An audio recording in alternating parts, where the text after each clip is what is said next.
Namaste. Welcome to another episode of My India, My Pride series.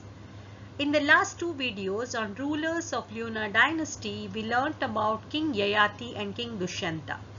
Today, let us learn about their descendant Shantanu.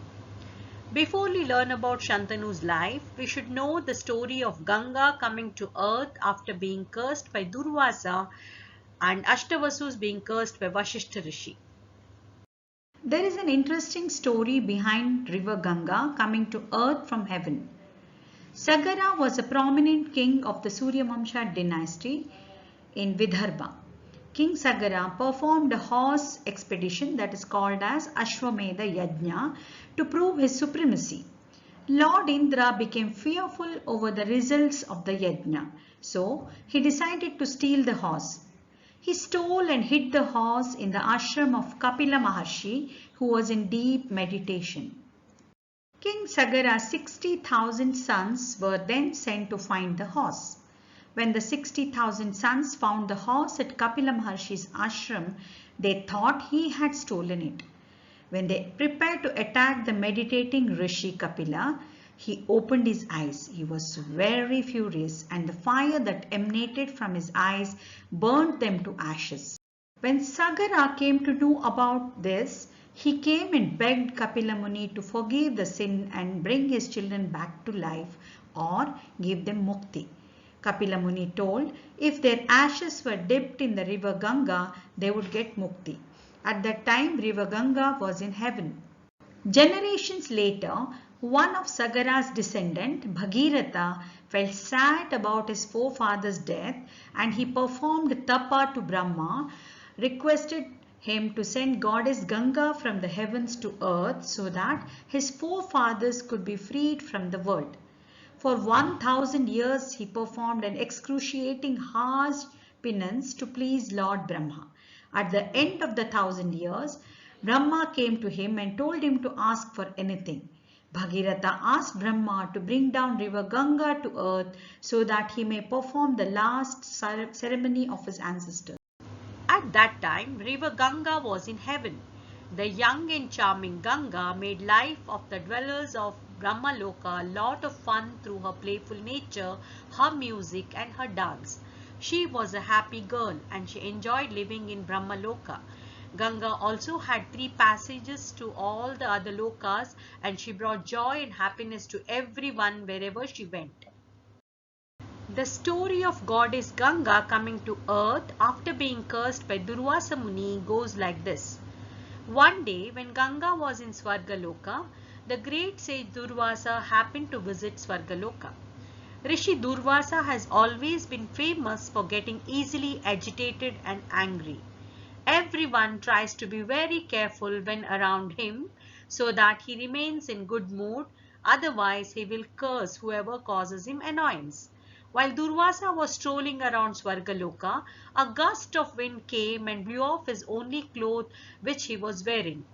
As Durvasa was trying to put the cloth back on his body to avoid being naked, the wind kept pulling the cloth away. Ganga saw Rishi Durvasa struggle and began to giggle. Rishi Durvasa became furious when he heard Ganga's laughter and cursed Ganga. Ganga, you are disrespectful. You will have to leave heaven and dwell on earth as a river. At the same time, Bhagiratha was doing penance to bring Ganga onto earth. Ganga was cursed and came to earth. River Ganga descended on earth with force. To protect earth from the impact of the force, Lord Shiva agreed to channelize her flow. Therefore, river Ganga flowed from heaven into Lord Shiva's hair, then fell on earth. Bhagiratha requested river Ganga to follow him to the place where his ancestors were burned to ashes. She followed him. There is another story why Ganga is also called Jannavi. While on her way to kingdom of Bhagiratha, her mighty flow and gushing turbulent water destroyed the ashram of Sage Jahanu.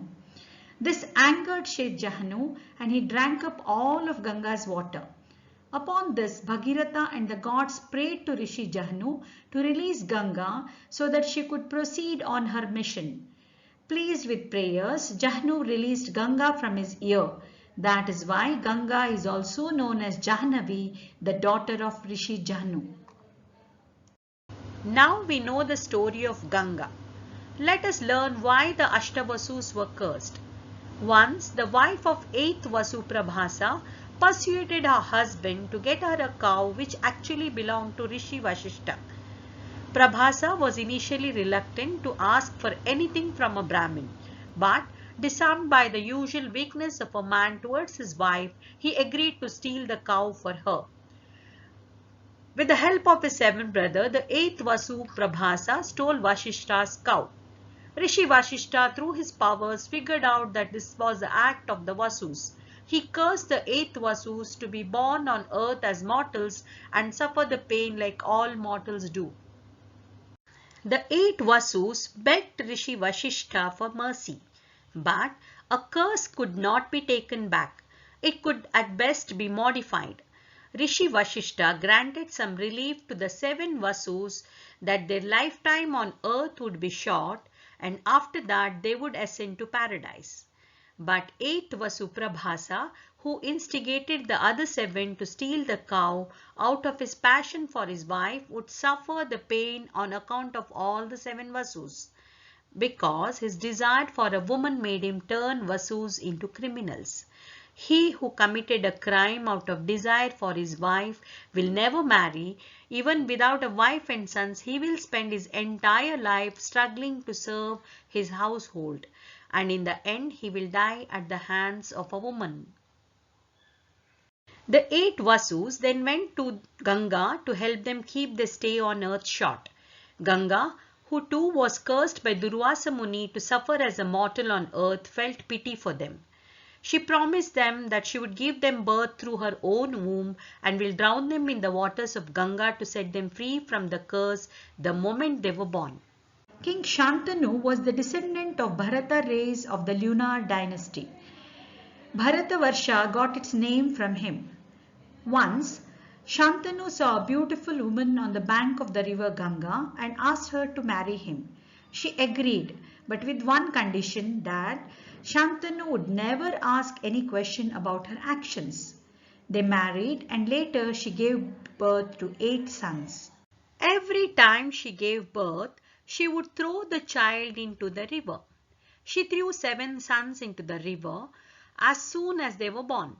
Shantanu could not bear this, and when she was about to throw the 8th son, he stopped her and asked her why she was doing so. She told him she is Ganga and she came on earth due to the curse of Durvasa Muni, and their children were the 8 Vasus who were cursed by Vashishta Muni, and she was releasing them from their curse. She then leaves him as per the condition. The surviving son was the Vasu named Prabhasa, who had to suffer on behalf of all the other Vasus since he had provoked them to commit the sin. He is called Ganga Putra Bhishma. He never gets married but had to take the responsibility of his brother's children. We will be learning about this in another video. Time passed by. Devavrata was now a handsome prince, but King Shantanu was all alone. A feeling of loneliness and sadness had crept into him. At such times, Shantanu used to take long walks in the forest beside the Yamuna. In one such walk, a particular fragrance attracted him and he wanted to find the source of such a beautiful fragrance. This led him to the riverbed where he met Satyavati, the daughter of the head fisherman, and immediately was smitten by the love bug. Satyavati was indeed a very charming and beautiful woman. Shantanu asks her to marry him. She tells him to contact her father. He approaches her father Dasaraja. Dasaraja comes to know about Shantanu and Ganga and that they had a son named Devavrata who would inherit the kingdom since he was the first son. Hence, the greedy fisherman tells his daughter to marry the king only on the condition that Devavrata should not become the king of Hastinapura and he should never marry. The two conditions were too harsh for King Shantanu to accept. He goes back to Hastinapura with heavy heart. but he could not forget Satyavati. Devavrata sees his father's sad state, comes to know the two conditions put up by Satyavati's father Dasaraja. He decides to talk to Dasaraja for the sake of his father. Devavrata promises that he would renounce all his claims to the throne in favor of Satyavati's children. To reassure the chief further, he also vowed lifelong celibacy to ensure that future generation would also not be challenged by his children.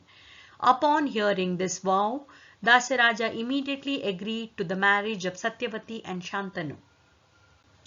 We have already heard the story of Ganga drowning the 7 Vasus immediately on their birth.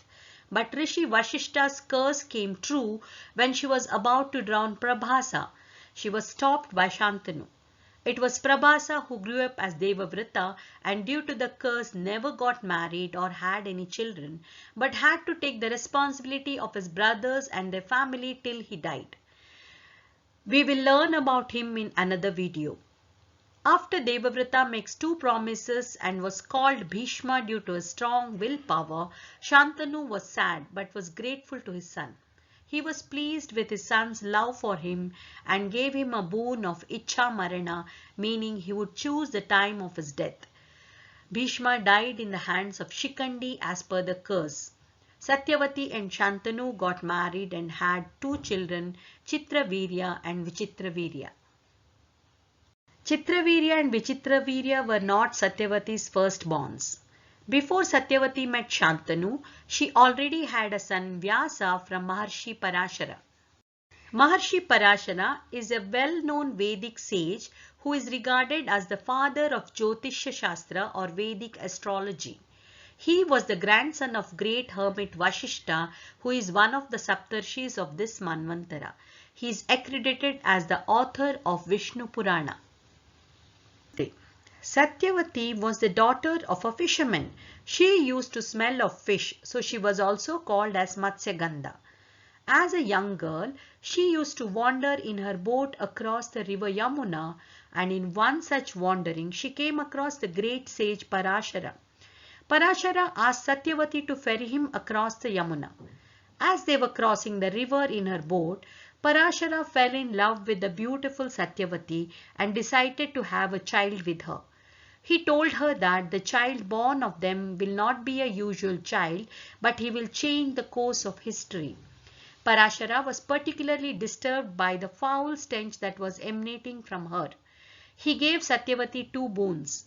The first one was Satyavati's fish stench would be replaced by the finest fragrance and she would be called Yojana Gandha, since her fine fragrance could be smelled from a distance of 1 yojana. The second one was that even after giving birth to her first child, she would be a virgin. The son born to them was called Vyasa. He wrote Mahabharata and Vedas. We will be learning about it in detail in another video. Thank you for watching, children. We have used the materials and pictures from various sites to create this video. We give credit to the creators and sincerely thank the sources of all the pictures and materials used here.